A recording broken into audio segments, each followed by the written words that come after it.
Magandang hapon! Kumusta po? Narito po ulit ang update natin para sa lagay ng ating panahon ngayong hapon po ng August 14, 2024 na kung saan sa ngayon ay patuloy pa rin ang pag-iral ng habagat sa ating bansa lalo na sa kanluran ng Northern at Central Luzon maging po sa ilang bahagi ng Southern Mindanao na bahagya pa rin na hinahatak ng dalawang bagyo na may international name po na Ampil at Wukong. At sa ating long range forecast, wala pa rin naman pong bagyo na namamataan na tatawid dito sa ating bansa hanggang sa susunod na 2 linggo, pero hindi pa rin inaalis ang posibilidad na may mga sama ng panahon na mabubuo sa silangan ng ating bansa o sa northeastern part sa susunod na mga araw.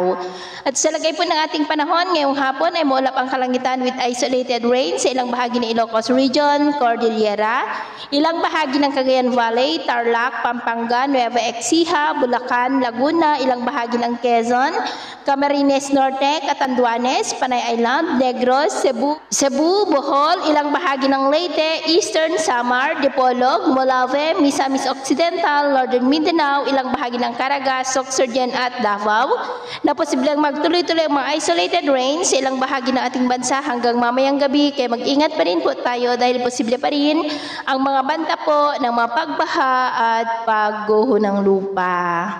At sa atin naman pong mga baybayin, wala naman po tayong nakataas na anumang gale warning signals, pero iba yung pag-iingat lamang po kung papalaot tayo para po mas makaiwas sa mga sakunang pangkaragatan. So yun po ng latest update natin sa araw na ito. Ako po muli si James na nagsasabing sa kahit anong pagsubok po na darating sa ating buhay,